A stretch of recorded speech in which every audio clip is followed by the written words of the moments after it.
Adam Smith, el fundador de la economía moderna, el padre del capitalismo. Este economista del siglo XVIII, natural de Kirkcaldy, Escocia, se ha vuelto tan famoso que hasta los billetes de 20 libras llevan su nombre. Su obra más conocida, La riqueza de las naciones, ha traspasado todas las fronteras y ha sido traducida a infinidad de idiomas. Podríamos decir que es uno de los 3 economistas más famosos de todos los tiempos. Y sin embargo, mucho es lo que se desconoce todavía sobre él. Sus intereses iban mucho más allá de la economía, y sus enseñanzas en esta materia tienen detrás mucho más de lo que se aprecia a simple vista. Hoy os presento 5 ideas que no conocíais sobre este economista y que con suerte contribuirán a daros una visión más completa y veraz sobre él, más que un economista.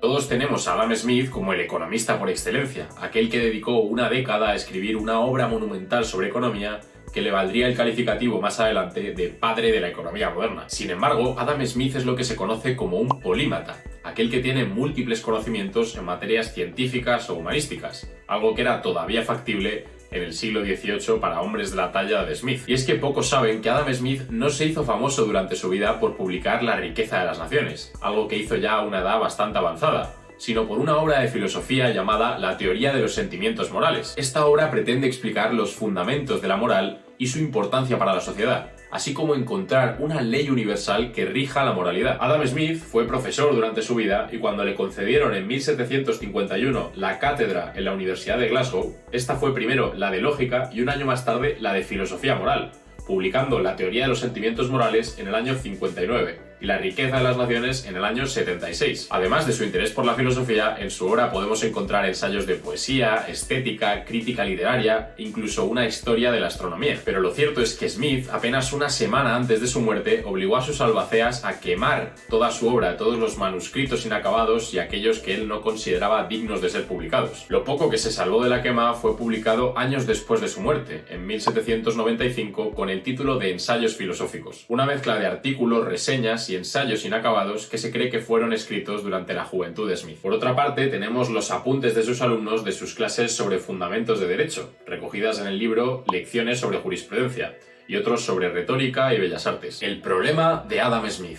Claro, por este afán de tocar temas tan heterogéneos, es difícil que no surjan puntos de tensión o de contradicción entre las diferentes obras de Smith. Y con esto me refiero a las 2 grandes obras publicadas por Smith, La teoría de los sentimientos morales y La riqueza de las naciones, y la visión que da del hombre y de sus virtudes y defectos en cada una de ellas, algo que se ha dado en llamar el problema de Adam Smith. Por un lado tenemos la visión del hombre de la teoría de los sentimientos morales. Aquí entiende que los actos morales los juzga un espectador imparcial, que reside dentro de nosotros y que es algo así como nuestra conciencia, y que puede guiarnos para descubrir el código moral. La otra pata de su teoría moral es la simpatía, que hoy más bien conoceríamos como empatía, y que nos lleva a alegrarnos por las victorias y buenas acciones de los demás y de preocuparnos cuando las cosas les van mal o cuando se comete una injusticia. El espectador imparcial juzga las acciones con base en la simpatía, de manera que los individuos estamos motivados para hacer las cosas bien, porque queremos la alabanza de los demás, queremos que los demás nos digan, oye, lo has hecho muy bien.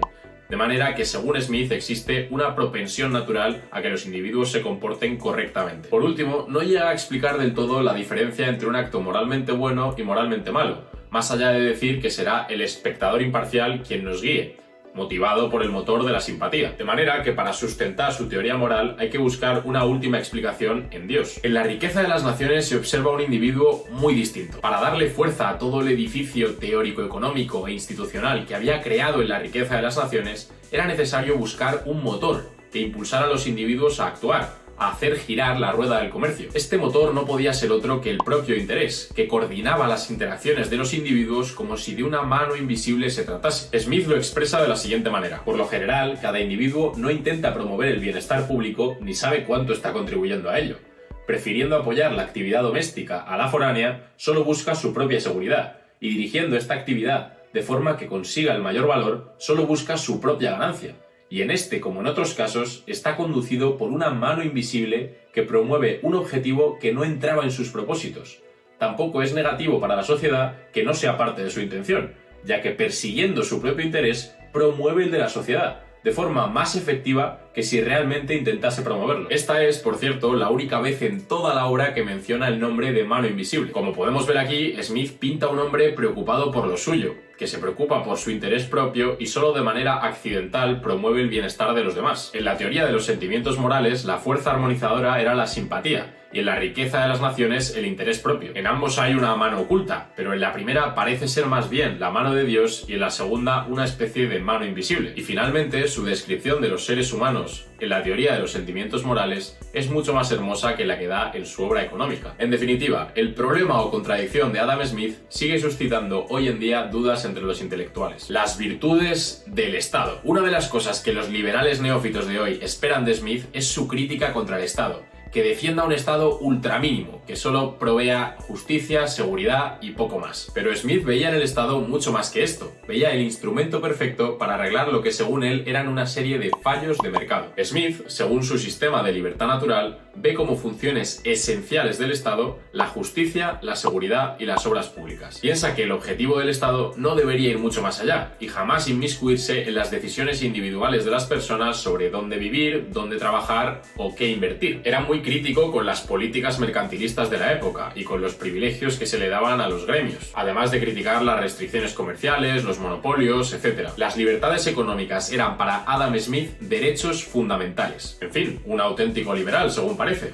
Sin embargo, vemos en su obra unas cuantas excepciones a estos principios. Por ejemplo, decía que los monopolios temporales podían estar justificados por la arriesgada empresa que suponía establecer rutas comerciales con legiones bárbaras y alejadas, por el riesgo que les suponía. También decía que se podían gravar los bienes extranjeros cuando ya existiera un impuesto interno sobre los mismos bienes, para tratar de mantener la equidad entre ambos, o en el caso de que hubiera una guerra comercial. Además, insistía en que debía existir un tipo máximo de interés, porque si no, todo el dinero iría a quienes estuvieran dispuestos a pagar un interés más elevado, es decir, los más pobres y que están más desesperados. Hay varias más, pero en resumen, él argumentaba que estas eran efectivamente violaciones a la libertad individual, pero que estaban justificadas por el peligro que podían tener para la sociedad en su conjunto. Si os está gustando el vídeo y queréis saber más sobre historia económica, estoy haciendo una serie para el canal, os la dejo por aquí arriba y abajo en la descripción. Los peligros de la división del trabajo. Si por algo se conoce a Smith es por su firme defensa a lo largo de toda su obra de la división del trabajo. El argumento es sencillo: la división del trabajo permite una mayor especialización, lo que aumenta la productividad. Esto a su vez genera mayor excedente en las empresas, lo que supone mayor inversión, mayores aumentos de población, más mano de obra para que se especialice todavía más y así en bucle. Además, la división del trabajo permite que cada nación se especialice en lo que es más productiva, lo que fomenta el comercio internacional y la paz entre los estados. Dicho todo esto, Smith también ve varios problemas serios en la división del trabajo. Hablando en el libro de un trabajador que dedique la totalidad de su vida a moldear la 18ª parte de un alfiler, dice lo siguiente: la torpeza de su mente le hace incapaz no solo de disfrutar o de ser parte de una conversación racional, sino de concebir cualquier sentimiento generoso, noble o tierno.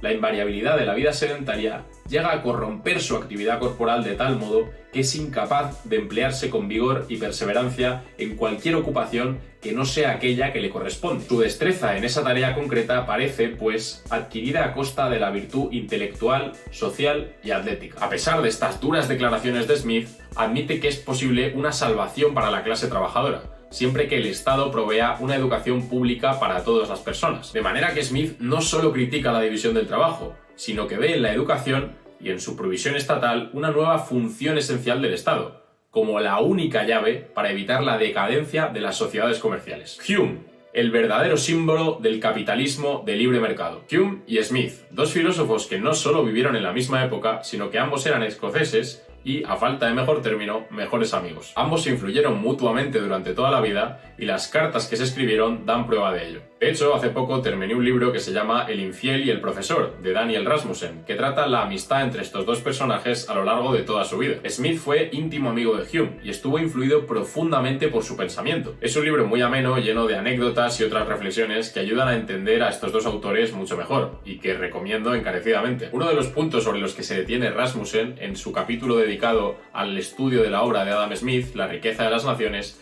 es la crítica que éste hace a la sociedad comercial. Una de las que acabamos de ver es su crítica a la división del trabajo, pero es que la cosa no termina ahí. Citando un pasaje de la obra de Rasmussen, Smith apunta que en las sociedades comerciales la gente pasa incontables apuros y dedica grandes esfuerzos a perseguir bienes materiales insustanciales que solo proporcionan una satisfacción fugaz. También nos dice Smith que la búsqueda de riquezas continuadas es el motor que mueve el capitalismo, el deseo de mejorar la propia condición. O sea, por un lado te está diciendo, estás buscando acumulando bienes insustanciales que no te aportan nada. Y por otro, el único modo de que el capitalismo funcione es que busques precisamente lo que acabo de decir que es insustancial. Básicamente reconoce que la riqueza de las naciones solo es posible mediante un engaño a gran escala sobre el origen y las causas verdaderas de la felicidad. Hume, en cambio, ve en el trabajo no solo una recompensa a través de los frutos del mismo, sino por la labor en sí misma. Y desde luego no reduce el éxito de la sociedad comercial a un autoengaño generalizado. Smith también critica ferozmente la tendencia de los comerciantes a conchavarse con los gobiernos y pedir un trato de favor. Habla, por ejemplo, de envidia impertinente, vil rapacidad, sofistería egoísta, etc. Hume, que también es crítico con las prácticas mercantilistas, elogia sin embargo a la clase de los comerciantes. Los describe como una de las castas más valiosas de todas. Estas críticas de Smith y estos elogios y buenas palabras de Hume hacia la sociedad comercial